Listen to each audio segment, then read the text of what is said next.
Assalamu alaikum ji, ladies and gentlemen and the esteemed members of the panel. My name is Ali Zain Raza and I am working as an associate at Mohsin Tayyib Ali & Co, which is one of the leading corporate and commercial law firms in Pakistan. Primarily as an associate, I have had the opportunity to work on numerous opinions and have had the opportunity to draft different claims, which we refer to as the suits, the recovery suits, banking suits, and other petitions before different courts of Pakistan. As for today, firstly, I'm very grateful to Barrister Ali Mehdi Saab. उन्होंने एक initiative लिया. I am very grateful to all the esteemed members of the panelists जिन्होंने अपना time volunteer किया for today. And most importantly, I'm really grateful to each and every one of you जिन्होंने अपने busy schedule में से time निकाला and to make this effort and this initiative a success. So I believe firstly आप सब के लिए तालियां होनी चाहिए कि आप सब ने time निकाल के इस event के अंदर contribute किया. So starting off with the session for today, आज का डे फिक्स किया गया है for the opinion writing, drafting and advocacy. I will be speaking for about next 40 to 45 minutes, जिसके अंदर अगर आप देखेंगे course outline के अंदर, since we will go over the introduction for this course, the agenda for the session. उसके बाद there will be some discussion on the opinion writing. What is opinion writing? Why it is an important skill? What is the structure that you need to follow जब आप opinion लिख रहे हो for a client? और किस तरीके से आपने लॉ को और एविडेंस को इनकॉर्पोरेट करना है एविडेंस के अपनी ओपिनियन के अंदर जब आप डिस्कस कर रहे हैं टू ड्रॉ योर कंक्लूजन्स. उसके बाद once we are done with opinion writing, we will have a short quick session for the question answers just to revise and revisit all what we have discussed for the opinion writing. उसके बाद we will start off with the drafting, जिसके अंदर legal notice जो कि one of the very basic starting points होता है. जब भी हम सूट लेके जाना चाहते हैं in the court, we generally intimate the other party to settle out of court before we take the matters into the court. उसके बाद फिर हमारी statements of claim, plaint, उसके different parts, written statements, उसके different parts और applications, जिसमें stay application, bail application, उनके साथ जो affidavits लगते हैं, and end के ऊपर final question answer session. I will be dealing with the opinion writing and the legal notice, whereas Barrister Ali Mehdi will go on and will explain how to draft a statement of claim or a plaint to all of you along with the written statements and the applications. So without any further ado, सबसे पहले, what is opinion writing in general? जब भी आपके पास एक client आता है, yesterday Barrister Ambreen Qureshi was here, जिन्होंने conferencing के अंदर आपको एक्सप्लेन किया कि किस तरीके से आपने अपने क्लाइंट को in the very first meeting deal करना है, किस तरीके से जो वो केस बता रहे हैं उसके अंदर से फैक्ट्स को एक्सट्रैक्ट करना है और किस तरीके से उनसे इंस्ट्रक्शंस लेनी है on what they want to achieve from this particular matter. Similarly जब हम after we are done with the client conferencing, उसके बाद अक्सर क्लाइंट्स, ख़ास तौर पे जो लोग जिनका ताल्लुक कॉर्पोरेट सेक्टर से है, वो अक्सर रिक्वायर करते हैं कि उनका वकील उनको एक opinion in writing they, because एक जो सोल क्लाइंट है उसने तो खुद डिसाइड करना है whether I want to go ahead और whether I want to press this issue और नॉट. हाउएवर जो कॉर्पोरेट फर्म्स होती हैं या जो बिजनेस कम्युनिटी है, उसके अंदर कभी भी एक वन मैन डिसाइड नहीं करता. There are internal approvals. The directors have to be on the same page, their internal legal department has to agree with what the opinion is, और उसके बाद फिर वो decide करके they engage you as a counsel. So often जब आप अपने careers के अंदर, अपनी practice के अंदर corporate या businessmen के साथ डील करेंगे या companies के साथ डील करेंगे, तो अक्सर आपको एक request आएगी कि हमें kindly जो हमने conference के अंदर आपने एक preliminary advice दी है, इसको आप कानून के तनाजुर में और जो हमारे पास एविडेंस अवेलेबल है उसके तनाजुर के अंदर आप हमें एक रिटन कंक्लूजन ड्रॉ करके दें कि हम अगर केस को प्रेस करते हैं या लाइबिलिटी हमको इनकर करते हैं तो वो कितनी होगी और किस तरीके से किन किन स्टेजेस से गुजर के हमें उस केस को पाया तकमील तक लेके जाना होगा. सो एसेंशियली ओपिनियन राइटिंग एक रिटन एडवाइस है जो कि मजमुआ होता है आपको इंस्ट्रक्शंस जो क्लाइंट ने दी हैं, दूसरा जो आपके पास फैक्ट्स अवेलेबल हैं, तीसरा उन फैक्ट्स के ऊपर जो रेलेवेंट लॉज लगते हैं जिनके नीचे लाइबिलिटी इनकर होती है, चौथी चीज़ उन लॉज के तहत आपके क्लाइंट के पास रेमेडीज़ कौन कौन सी अवेलेबल हैं, पांचवा आपके फर्दर आपको इन्फॉर्मेशन क्या चाहिए कि आप प्रिलिमिनरी ओपिनियन को एक कंक्लूसिव ओपिनियन बना सकें। नेक्स्ट स्टेप्स के अंदर प्रोसीजर क्या क्या होगा, बिकॉज आपने कंपनीज को एक्सप्लेन करना होता है कि जी yes this is the first step. For instance हमने लीगल नोटिस पहले भिजवाना है, after that we will wait for about 10 to 15 days, और अगर उसमें हमें जवाब नहीं आता then we will go ahead with filing of the case, and then these are the different stages जिसके थ्रू केस एक प्रोसीड करेगा। सो हम उन्हें प्रोसीजर और नेक्स्ट स्टेप्स भी एक्सप्लेन करते हैं, और एंड के ऊपर जो हमने सारा अपने मेन हेड्स के अंदर एक्सप्लेन किया होता है उसके ऊपर एक 2 या 3 पैराग्राफ का एक कंक्लूसिव स्टेटमेंट उनको देते हैं कि yes these are the conclusions in summary that we draw from all the instructions that you have already given us. अब ओपिनियन राइटिंग, अक्सर के माइंड के अंदर ये सवाल आता है कि ओपिनियन राइटिंग इतनी इंपॉर्टेंट क्यों है, बिकॉज मोस्टली हम कॉन्फ्रेंस के थ्रू हम ये सारी बातें कर सकते हैं और क्लाइंट समझ भी जाता है अक्सर, सो एज सच हमें इन राइटिंग देने की ज़रूरत नहीं होती है। However something that I have realised practically, इसका one of the biggest advantages that one gets is कि जब आप क्लाइंट के साथ कॉन्फ्रेंस कर रहे होते हैं आपके पास इतना टाइम नहीं होता कि आप एविडेंस को प्रॉपर्ली स्क्रूटनाइज कर सकें या प्रॉपर्ली इवैल्यूएट कर सकें on the claims that are to be made before the court. So therefore once you have had the conference, जब आप in writing लिख रहे होते हैं चीज़ें तो काफ़ी ideas आपको उस टाइम पे आते हैं कि okay this is another cause of action or this is another means through which I can probably get the relief for my client. और उस दौरान जब आप एविडेंस को evaluate करते हैं काफ़ी आपको लूप होल्स भी नज़र आते हैं इन द एविडेंस कि जी यस ये एक चेन ऑफ इवेंट्स चल रही है लेकिन मेरे पास इस चीज़ का एविडेंस नहीं है, so I need to inform the client कि ये मुझे एविडेंस प्रोवाइड की जाए ताकि हम इस एरिया को भी सब्सटैंशिएट कर सकें। दूसरी बात, ऑफन क्लाइंट्स को सिर्फ ये नहीं चाहिए होता कि आप, और basically this is one of the core principles of ethical practice and ethical advocacy as well, कि you don't have to tell the client कि जी आपका जो केस है वो बिल्कुल मैं फाइनलाइज आपको रिलीफ लेके दूंगा। Rather you have to evaluate the case and you have to be very honest with the client कि जी देखें यहां तक आपका केस बनता है, हाउएवर इसके बाद we will make our best efforts, लेकिन we are not sure because of lack of evidence और बिकॉज लिमिटेशन आ गई है और because of other legal flaws.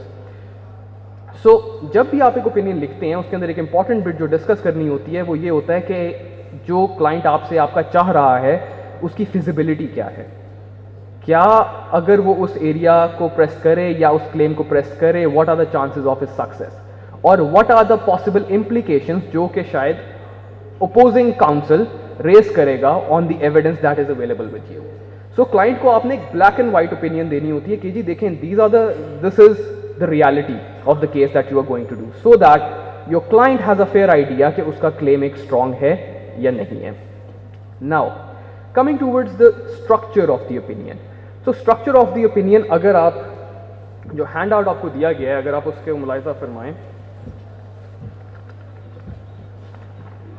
उस पे पेज 2 के ऊपर ओपिनियन राइटिंग के एक बेसिक सा स्ट्रक्चर गिवन है। जो चीजें बोल्ड के अंदर लिखी हुई हैं these are refer to as the primary headings. Primary headings होती हैं जिनके अंदर हमने ओपिनियन को प्राइमरीली डिवाइड करना है, जिसके अंदर आप देखेंगे सबसे पहले हमारा आता है इंट्रोडक्शन। इंट्रोडक्शन के अंदर we have to introduce the parties. For instance you have to introduce your client कि जी मिस्टर ABC ने मुझे एज अ काउंसिल एंगेज किया है and he has asked me to render an opinion on these issues. क्या मेरी liability होगी,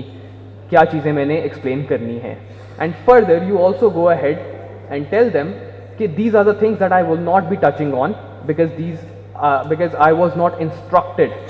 to give an opinion on these issues. So introduction का इंट्रोडक्टरी पैराग्राफ के अंदर you introduce yourself and you introduce your client and all the instructions that he has given to you कि जी मुझे इस तरह के ये क्वेरीज है मेरी और मुझे इनके ऊपर इस तरह से ओपिनियन चाहिए। The next primary heading that you see is that of the facts. Now this is very self explanatory. इसके अंदर क्लाइंट कॉन्फ्रेंसिंग के बाद जितने भी आपको फैक्ट्स प्रोवाइड किए गए हैं बाय द क्लाइंट, जिनकी बेस के ऊपर आपसे क्वेरीज पूछी गई हैं, जिनको आपने एड्रेस करना है या जिनके ऊपर आपकी ओपिनियन मांगी गई है, वो सारे फैक्ट्स, रेलेवेंट फैक्ट्स आपने लिस्ट डाउन करने होते हैं अंडर द सेकेंड ये जो प्राइमरी हेडिंग है फैक्ट्स की। Once you are done with the facts, सारे मटीरियल फैक्ट्स आपके ओपिनियन में आ गए, उसके बाद आपका आता है लाइबिलिटी का पोर्शन। नाउ लाइबिलिटी का पोर्शन या कॉज ऑफ एक्शन का पोर्शन सबसे इन डेप्थ होता है। बिकॉज इसके अंदर जो क्लाइंट ने क्वेरीज आपसे पूछी होती हैं उसके अंदर जो रेलिवेंट लॉज लगने होते हैं उनकी आपने हेडिंग बनानी है कि फॉर इंस्टेंस अगर एक कॉन्ट्रैक्ट का केस है तो उसके अंदर contract act weather a valid contract was existing in the first place, आपने कॉन्ट्रैक्ट एक्ट की हेडिंग देनी है, नीचे क्वेश्चन की हेडिंग देनी है, उसके बाद you have to give a brief overview of what are the core ingredients of formation of the contract और of validity of the contract. Once you have done that, then आपने relate करना होता है all those ingredients with the facts of the case. इसके अंदर एक approach हमें बार के अंदर बताई जाती है कि first we have to explain what the case is, then we have to explain what the law is, then we have to apply the law to the facts, and then we have to conclude. Right? This is a four-stage approach जो कि generally advise की जाती है कि जब भी आप liability को determine कर रहे हैं या जब भी आप क्लाइंट को एक एडवाइस कर रहे हैं या ओपिनियन रेंडर कर रहे हैं तो उसके अंदर ये चीज़ें देखें कि सबसे पहले उस एरिया के ऊपर लॉ कौन सा अप्लाई करता है, उसके ऊपर क्या क्या उसके इंग्रेडिएंट्स हैं, क्या क्या उसके रिक्वायरमेंट्स हैं. Once you are done with that, उसके बाद उस लॉ को आप अप्लाई करें on the facts of the case, जिसको आपने फर्दर टेक ऑन करना है, जिसको आपने फर्दर एक्सप्लेन करना है या जिसको आपने फर्दर केस में प्रेस करना है. Once you done with that, फिर आपने कोई प्रेसिडेंट्स वगैरह के ऊपर रिलायंस करनी है कि how is this application appreciated by the courts, या डिफरेंट ऑथर्स ने अपने आर्टिकल्स के अंदर उसको किस तरीके से अप्रिशिएट किया है कि ये चीज़ बनती है नहीं बनती, and finally draw conclusion from all those 3 steps. Liability के अंदर आपकी अक्सर सेकेंडरी हेडिंग्स भी आती हैं. फॉर इंस्टेंस अगर एक कॉज ऑफ एक्शन है जिसके ऊपर कॉन्स्टिट्यूशनल पॉइंट भी है और एक स्टैट्यूटरी पॉइंट भी है, तो कॉन्स्टिट्यूशनल पॉइंट की एक फर्दर सब हेडिंग बनेगी under the liability bit, and जो स्टैट्यूटरी बिट है उसकी एक अलग हेडिंग बनेगी अंडर दैट. उनके नीचे जिस तरह से मैंने एक्सप्लेन किया वही 4 स्टेज अप्रोच आएगी आपकी. लॉ आएगा, फैक्ट्स आएंगे, उनकी एप्लीकेशन आएगी और उसके बाद उनका कंक्लूजन आएगा. Once we are done with this bit, उसके बाद आपकी आती हैं रेमेडीज. नाउ इस स्टेज तक आपने जब सारी लाइबिलिटी एक्सप्लेन कर दी क्लाइंट को कि जी these are the liabilities, these are the possible causes of action, this is how the law treats them. Now we go towards the remedy कि अच्छा भी आपका क्लाइंट को एक्चुअल तो रेमेडी चाहिए आपसे, उसको ये सारा मे भी उसको लीगल नॉलेज नहीं था पता, बट उसे फैक्चुअली पता था कि अभी तक लाइबिलिटी मेरे ऊपर क्या क्या पोटेंशियली आ रही है. Now what the client is interested in कि भाई मैं जो रेमेडी चाहता हूँ, मेरे पास लॉ ने मुझे रेमेडीज क्या क्या प्रोवाइड की हैं. अब यहाँ पे भी आपने फर्दर इसकी सब हेडिंग्स बनानी होती हैं जिसके अंदर आपका कॉन्ट्रैक्ट आता है. फॉर इंस्टेंस आपको कॉन्ट्रैक्ट के नीचे क्या रेमेडी है जी, डैमेजेस आप क्लेम कर सकते हैं, एग्जाम्पलरी डैमेजेस भी क्लेम कर सकते हैं, स्पेशल डैमेजेस क्लेम कर सकते हैं, या आपकी एक्विटेबल रेमेडीज़ हैं जिस तरह स्पेसिफिक परफॉर्मेंस वगैरह आप कर सकते हैं, या अगर कोई क्लाइंट अगर कॉन्ट्रैक्ट में मिस्टेक है तो रेक्टिफाई कर सकते हैं, रेसिजन हो सकती है, कॉन्ट्रैक्ट को रिसेंड किया जा सकता है, नहीं किया जा सकता. So these are all the remedies जो कि आपको फर्दर लिस्ट डाउन करनी है कि on the basis of the liability जो कि क्लाइंट आपका इनकर कर रहा है उसके ऊपर लॉ ने उसे रेमेडीज ये प्रोवाइड की हैं और आपने स्पेसिफिकली आइडेंटिफाई करनी है कि इस लॉ के तहत आपके पास ये रेमेडी है, और आपने फर्दर उसको एक्सप्लेन करना है कि इसके आपके पास चांसेस कितने हैं. बिकॉज यहाँ पे आप जब भी although that comes a bit letter कि आपने लॉ और एविडेंस वगैरह साथ लेके जाना है, बट जब भी आप फैक्ट्स वगैरह को डिस्कस कर रहे होते हैं साथ में आपको क्लाइंट ने ऑलरेडी पेपर वर्क या एविडेंस प्रोवाइड की होती है कि इन बेसिस के ऊपर मैं चाहता हूँ कि मुझे ये रिलीफ दिया जाए. So now you have to evaluate all that evidence as well, और आपने जब रेमेडीज प्रोवाइड करनी है तो रेमेडीज के अंदर आपका जो एक मेन काम होगा वो होगा टू इवैल्यूएट द एविडेंस और क्या चांसेस हैं कि जो रेमेडी आपका क्लाइंट चाह रहा है you will be able to successfully get it for your client. So वो चीज़ें आपको पता लगेंगी once you have evaluated the evidence, और रेमेडी के अंदर फिर आप उसको एक्सप्लेन करेंगे कि जी since you have provided me ये पेपर वर्क, ये मेरे पास एविडेंस आया, इस एविडेंस के बिना के ऊपर और पुराने केस लॉ के हिसाब से मुझे जो समझ आता है, this is how this case will be appreciated by the जज and this is the possible outcome. We will try our best to do the better, but this is potentially what we are looking at the moment. Once we are done with the remedies के बाद आपका client would obviously be interested in कि भाई अच्छा अब इसके अंदर next steps क्या हैं. नेक्स्ट स्टेप्स की एक हेडिंग होती है, नेक्स्ट स्टेप्स के अंदर आपकी 2 सब हेडिंग्स बनती हैं. वन बीइंग फर्दर इन्फॉर्मेशन कि आपके पास अभी तक जितना मवाद या जितना एविडेंस आपको क्लाइंट ने दिया उसको इवैल्यूएट करने के बाद नेचुरली एक वकील के माइंड के अंदर फर्दर क्वेश्चंस रेज होंगे कि अच्छा इस पॉइंट को मुझे प्रूव करने के लिए ये फर्दर इन्फॉर्मेशन रिक्वायर्ड है या ये फर्दर क्लैरिफिकेशन रिक्वायर्ड है, और उसके लिए क्लाइंट को फर्दर एविडेंस भी रेंडर करनी पड़ेगी आपके लिए. सो आप उसके अंदर फर्दर इन्फॉर्मेशन में लिस्ट डाउन करेंगे वो सारी चीज़ें जो कि आपको क्लाइंट से चाहिए फर्दर, सो दैट एक ऑन रिकॉर्ड आ जाए चीज़ कि जी यस अभी तक मेरे पास ये एविडेंस आया था, इस एविडेंस के बाद मुझे ये पता लगा है कि मुझे इस पॉइंट को प्रूव करने के लिए अभी भी सफिशिएंट एविडेंस अवेलेबल नहीं है, therefore you are kindly requested to provide me with these information. Once आपने ये भी फर्दर इन्फॉर्मेशन भी उनको बता दी, द नेक्स्ट स्टेप इज़ कि उनको प्रोसीजर एक्सप्लेन करना कि जी अच्छा अब आपका केस कौन सी कोर्ट में बनता है,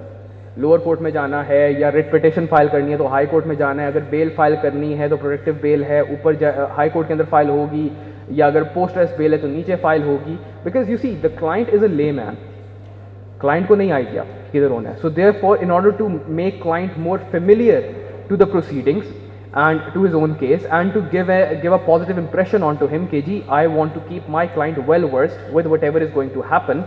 आप उसको एक प्रोसीजरल एक पैराग्राफ देते हैं कि जी अब अगर हमने इस केस को इनिशिएट करना है on the basis of this opinion तो this would be the preliminary step such as legal notice issue करना है हमने, अगर कॉन्ट्रैक्ट का इशू है, ब्रीच आप अलेज कर रहे हैं,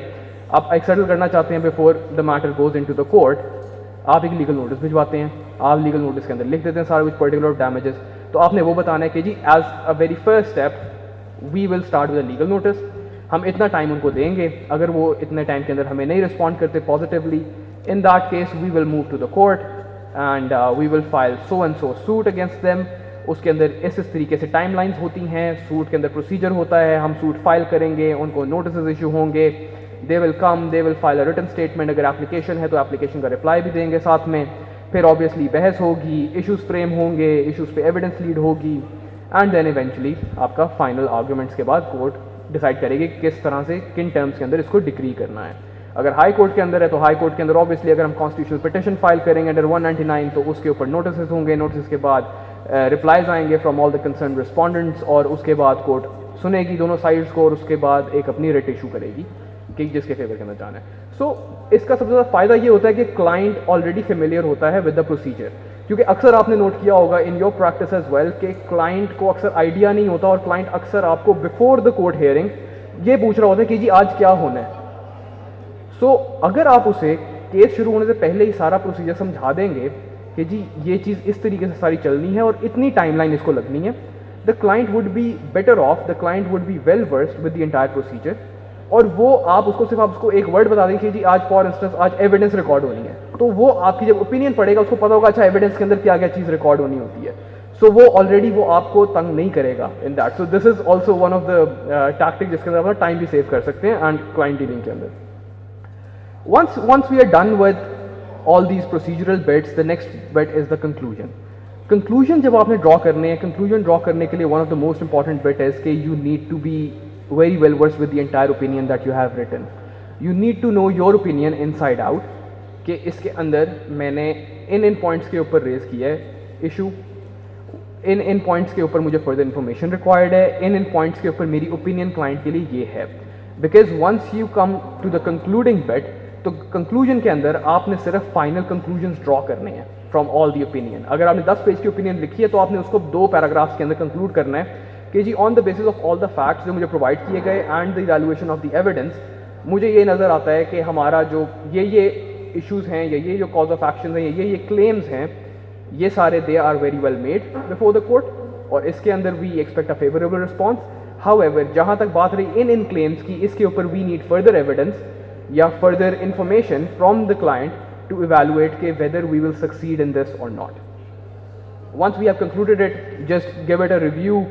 and then give it to the client. अब इसके अंदर one of the important things जो कि general आपकी language usage के अंदर आ जाती है कि you have to use very simple language, because आपका जो client है अगर आप उसमें ज़्यादा technical language इस्तेमाल करेंगे तो या बहुत legal language इस्तेमाल करेंगे, so it is very much possible कि वो it won't be client friendly as such. Client आपको फिर से पूछेगा कि जी अच्छा इस वर्ड का क्या मतलब होता है या जी इससे आपकी क्या मुराद है या कोई ये चीज़ चाहिए। So we have to use very common man English terms whenever we are writing आपकी ओपिनियंस।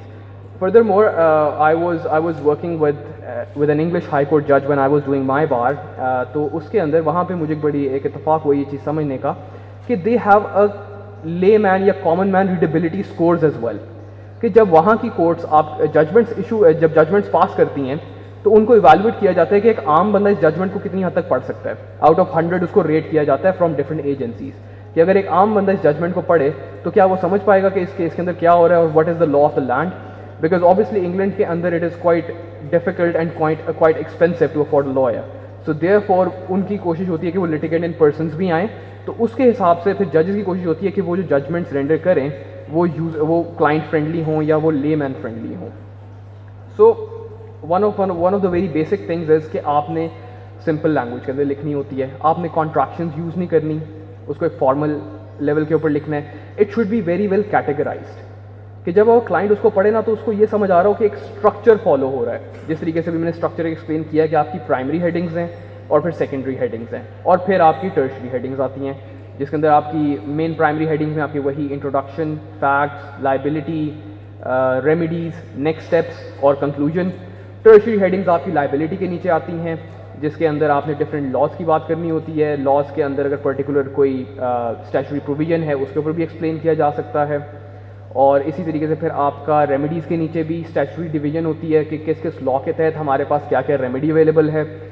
फिर नेक्स्ट स्टेप्स के अंदर जब हम जाते हैं तो हमारी फर्दर सब हेडिंग्स आती हैं, जिसके अंदर हमारे पास फर्दर इंफॉर्मेशन जो हमें चाहिए क्लाइंट से और जो प्रोसीजर है उसकी बेट हम एक्सप्लेन करते हैं और finally we just concluded. So it should be very structured. Sir जो लाइबिलिटी वाला है इसके अंदर हमने कॉन्स्टिट्यूशन से रिलेटेड भी यानी इसको रिलेट करना होगा कि कॉन्स्टिट्यूशन पाकिस्तान क्या कहता है और उसके मुताबिक ये है कि उसकी कोई ज़रूरत नहीं है। ओके, उसके ऊपर इट प्राइमरली डिपेंड्स कि आपके पास अब केस किस नेचर का आया है। अब अगर तो आपके पास सिर्फ एक कॉन्ट्रैक्ट या ब्रीच ऑफ कॉन्ट्रैक्ट का क्लेम आया है तो उसके अंदर ऑब्वियसली कॉन्स्टिट्यूशनल पॉइंट्स की रेलेवेंस उतनी ज़्यादा नहीं होगी, ठीक है। उसके अंदर ज़्यादा आपकी कॉन्ट्रैक्ट एक्ट की रेलेवेंस होगी या आपकी फॉर्मेशन ऑफ द कॉन्ट्रैक्ट या वैलिडिटी ऑफ द कॉन्ट्रैक्ट, या अगर उसकी ब्रीच है तो मटीरियल ब्रीच है या एक वारंटी की ब्रीच है, वो चीज़ें आएंगी। हाउएवर अगर एक आपके पास फॉर इंस्टेंस एक कॉन्स्टिट्यूशनल पिटिशन आती है, आपने रिट पिटिशन फाइल करनी है और उसके ऊपर क्लाइंट आपसे पहले ओपिनियन मांग रहा है कि जी मुझे एक्सप्लेन करें what would be the fate of this writ petition, तो उसके अंदर naturally you would have to go over the constitution. आपको बताना पड़ेगा कि जी अच्छा कॉन्स्टिट्यूशन के अंदर आर्टिकल 199 है जो कि प्राइमरीली आपकी रिट जुरिस्डिक्शन से डील करता है, जिसके अंदर आपकी 5 तरह के रिट्स हैं। हमारी रिट सर्चरारी या हेबियस कॉर्पस या इसके अंदर फॉल करती है, वन ऑफ द 5 रिट्स के अंदर। और उसके बाद फिर हम कौन कौन से एरियाज़ को इन्फोर्स करवा सकते हैं, फॉर फंडामेंटल राइट्स आपके जो हैं आर्टिकल 8 से 28 तक लेके, उनकी इन्फोर्समेंट यहाँ पे किस तरीके से आएगी। हमारा राइट ऑफ बिजनेस तो अफेक्ट नहीं हो रहा या हमारा राइट टू लाइफ तो आर्टिकल 9 के नीचे अफेक्ट नहीं हो रहा। सो नेचुरली अगर आपके पास एक कॉन्स्टिट्यूशनल केस के लिए ओपिनियन आई है तो naturally you would be giving और you would be including constitution in the liability bet कि हम क्या क्या इसके ऊपर डिस्कशन कर सकते हैं। लेकिन अगर एक नॉर्मल एक सिविल सूट आया है जिसके अंदर एज सच कॉन्स्टिट्यूशनल लॉ की एप्लीकेशन या डिस्कशन नहीं है, in that case it would be unnecessary to just include it because it will not serve the purpose of the client. और अगेन जब भी आप लाइबिलिटी या ओपिनियन लिख रहे हैं, the one thing that you have to refer to is client ने आपको इंस्ट्रक्शंस क्या दी हैं। क्लाइंट आपसे ओपिनियन चाह किस चीज़ पे रहा है, आपने उन चीज़ों पे ओपिनियन उसे तो प्राइमरीली देनी है और दूसरा उसके एसोसिएटेड चीज़ों के ऊपर कि जी अच्छा हाँ आपने मेरे से डायरेक्टली ये पूछा तो नहीं, लेकिन क्योंकि आपका ये क्वेश्चन था और उसका one of the sub part is this, therefore I am also giving you an opinion on this part. ठीक है, so I hope that addresses your question. Is there any other question? Sir इसमें अगर कोई criminal law के ऊपर आते हैं जैसे मर्डर एफेंस, तो उसमें तो आर्टिकल 10 है जैसे राइट ऑफ फेयर ट्रायल है, बिल्कुल, तो उसका भी हम इसमें देंगे। उसके अंदर इस तरीके से आएगा कि जब आप क्लाइंट को दे रहे हो, अब क्लाइंट को आर्टिकल 10A या राइट टू फेयर ट्रायल की he is not very well versed with that. आपने उसको एक ब्रीफ इंट्रोडक्शन देना है कि जी this is one of the grounds जिसके ऊपर हम इसको प्रेस कर सकते हैं कि आपका ड्यू प्रोसेस फॉलो नहीं हुआ या आपका राइट टू फेयर ट्रायल जो है उसको अफेक्ट किया गया है थ्रू दिस जो भी कोर्स अडॉप्ट किया गया है। सो ऑब्वियसली उसके अंदर you will touch upon that, but again I would emphasise on the fact कि जो ओपिनियन है that is aimed towards the client. Obviously client is paying you to get an opinion. अब अगर आप एक ऐसी ओपिनियन उसको देते हैं जो कि उसे समझ ही ना आए, would your client be satisfied with you? मतलब ये चीज़ है। सो ऑब्वियसली आपने उसको लॉ के बारे में बताना है, बट इतना बताना है कि उसको समझ आए जो चीज़। अगर आप बहुत लीगल हो जाएंगे इन दैट कि आप अब कॉन्स्टिट्यूशनल डिबेट वहाँ पे छेड़ दें, तो obviously it will not serve the purpose जिसके लिए उसने ओपिनियन आपसे मांगी है। सो आप उसको रेफरेंसेस दें, उसको बताएं सो दैट ही नोज कि what the law is, but उसको ज़्यादातर उसको एक कॉमन मैन लैंग्वेज के अंदर ड्राफ्ट करें सो दैट ही नोज कि अच्छा आपने करना क्या है या what is your take in light of the law कि होगा क्या इस पूरे केस के अंदर। I hope that addresses your question, right? Okay, so opinion writing के अंदर द नेक्स्ट थिंग इज कि अब आपने इनकॉर्पोरेट जो लॉ है और जो एविडेंस है उसको इनकॉर्पोरेट किस तरीके से करना है into your opinion. Once again इसके अंदर जो मेन चीज़ जो कि मेन पोर्शन ओपिनियन के आपके हिट होंगे वो होगा लाइबिलिटी का, रेमेडी का और फर्दर इंफॉर्मेशन का। बिकॉज इन तीनों के अंदर you will have to decide और you will have to combine और incorporate law and the evidence available.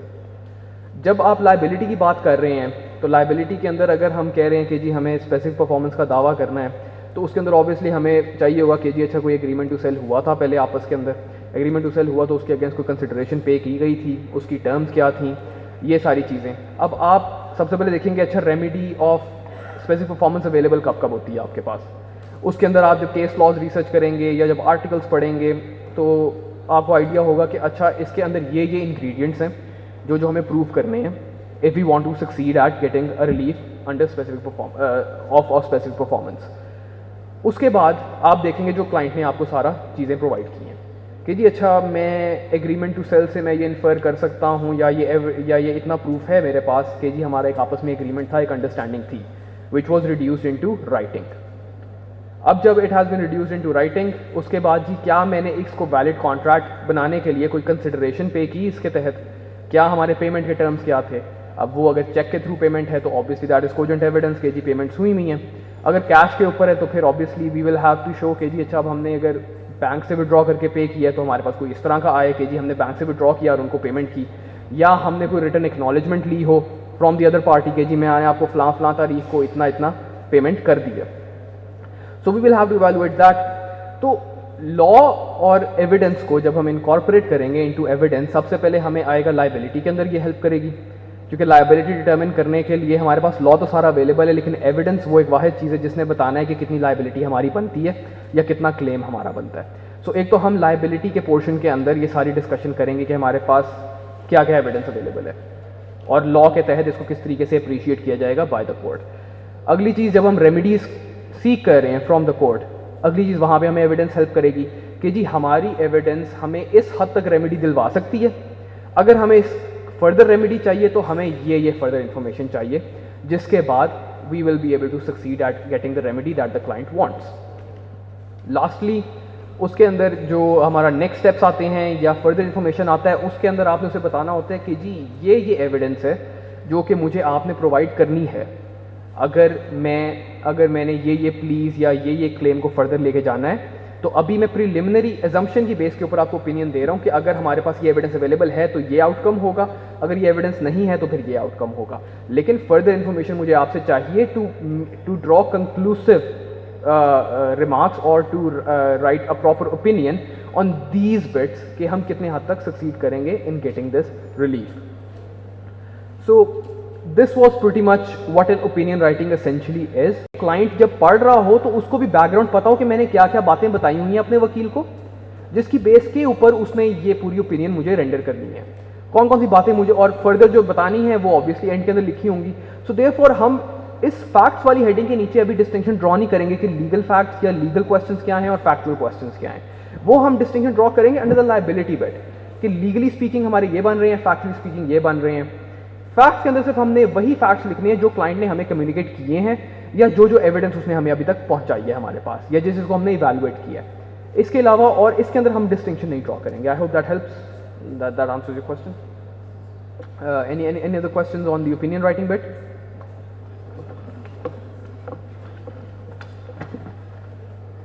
Okay, so that being said, we would move on to the drafting bit. Now drafting के अंदर one of the very basic things that we realize is a simple legal notice.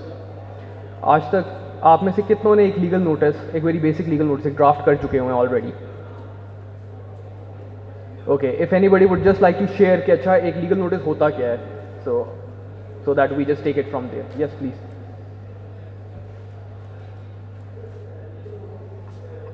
Mic यार है minute, किसी के mic पास? ले ले। Mic provide कर दो। सर लीगल नोटिस जैसा नोटिस जो हम किसी भी पार्टी को जिसकी वजह से हमारी पार्टी एग्रीव्ड होती है, हम उसको ये इन्फॉर्म करते हैं कि ये तुम्हारी लाइबिलिटीज़ थी हमारे इस इशू को लेके, इनकी चूँकि आपने वायलेशन की है, this is term that is prescribe by the law, जिसके अंदर आप इसको या तो हमारे साथ सेटल डाउन कर दें, इन केस यू नहीं करते तो we have an other form of the court to go against you, तो वो होता है लीगल नोटिस, जिसमें उसको ये बताया जाता है अगर वो उसकी वायलेशन करता है तो फिर आपके पास वो राइट आ जाता है कि आप कोर्ट में बाकायदा उस वे को प्रॉपर केस के जरिए से ला सकते हैं। बिल्कुल, माशाल्लाह से learned brother has explained it very beautifully and very properly as well. So now going into a bit more detail of the legal notice. Legal notice essentially is one of the very basic documents that a lawyer has to draft in order to put the machinery of law into motion for our client. Legal notice essentially एक letter है जो कि आपका lawyer लिखता है to the other side, wherein they allege कि जी the following was the proposition, or there was such and such agreement between the two parties, the terms of the agreement were so and so, we have been instructed कि आपकी party मतलब you have committed a default or a breach of those terms and conditions, and on the basis of that my client has suffered so and so loss, and therefore this is the particulars of loss, हम ये आपसे claim कर रहे हैं.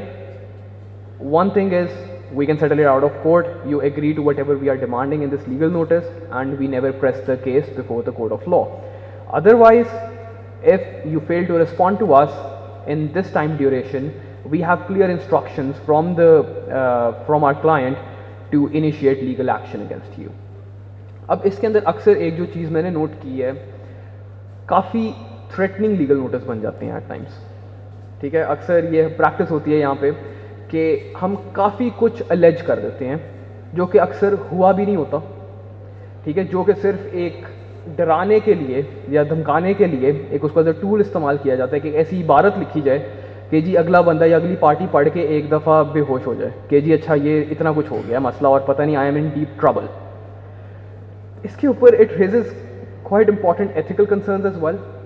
क्योंकि देखिए legal notice के अंदर ये है, अगर आपने इसको ऑन रिकॉर्ड कल को लेके जाना है, कल को अगली पार्टी ने आप पे ऑब्जेक्ट करना है, अगर आपकी प्लीडिंग्स या प्लेंट अगर फ़र्क होती है फ्रॉम योर लीगल नोटिस, कल सबसे पहला ऑब्जेक्शन ही ये आएगा कि जी इनका तो केस लीगल नोटिस में कुछ और था और प्लीडिंग्स में कुछ और ये कर रहे हैं, सो ये तो खुद अनश्योर है, वेरिएंस है दोनों के अंदर, so they are unsure about their own facts कि हुआ क्या था, और वो आपका ऑलरेडी केस कमज़ोर हो जाता है. सो जब भी आप लीगल नोटिस एक ड्राफ्ट कर रहे हैं ना, सबसे पहले जो एथिकल कंसर्न आपने याद रखना है कि आपने बिल्कुल एक एग्रेसिव स्टांस लेना है. If you have a good case, अगर एक मटेरियल ब्रीच कमिट हुई है, बिल्कुल you have a duty as lawyers to act in the best interest of your client. ठीक है, तो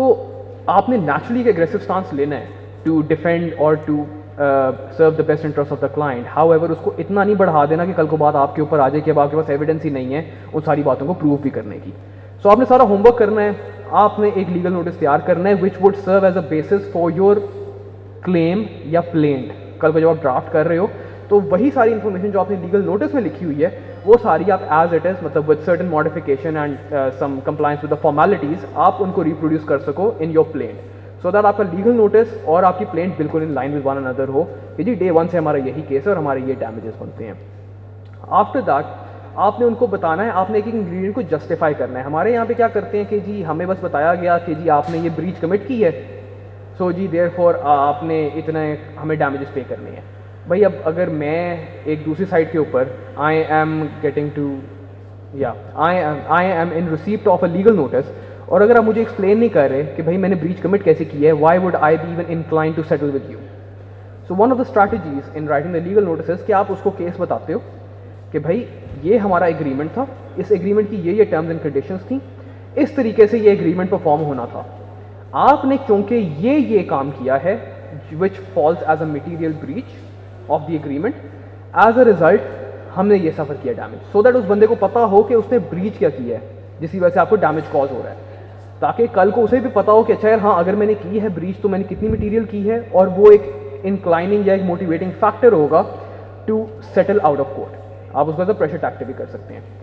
वंस आपने ये सारी ब्रीचेस वगैरह अलेज कर दी, उनको एक्सप्लेन कर दिया कि this is what it is, the next thing is drawing up the particulars of damage. So resuming with that, जब आप पर्टिकुलर्स ऑफ डैमेजेस को ड्रॉ कर रहे हैं, उसके अंदर जनरली अक्सर एक और प्रैक्टिस होती है in the legal notice that we just write one particular सम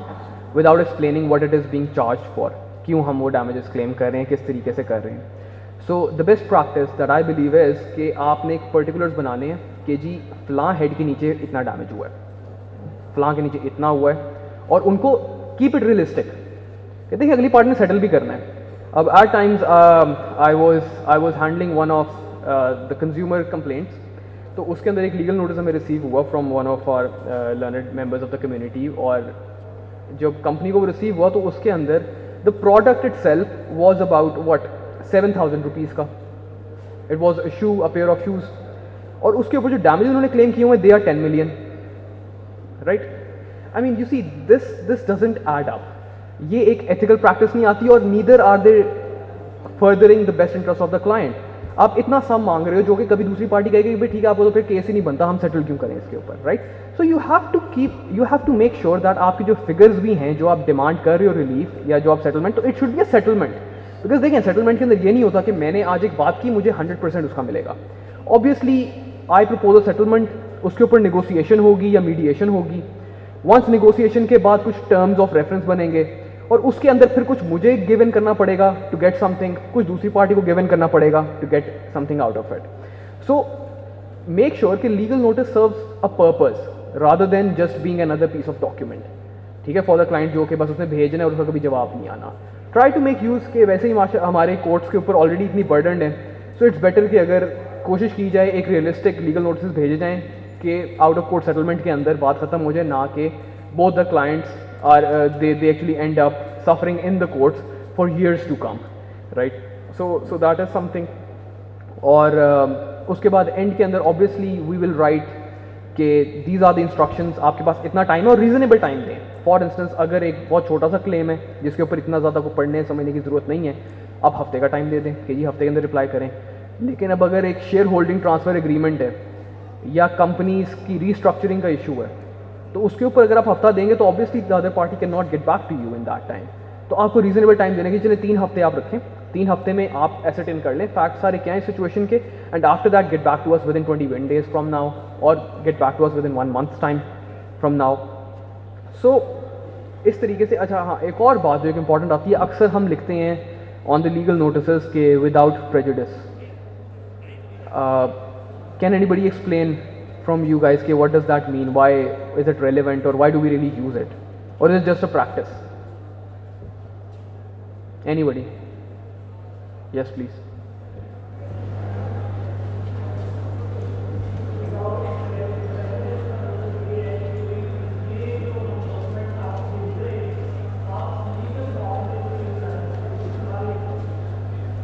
बिल्कुल बिल्कुल, that is absolutely right. So I mean I really need to clap for you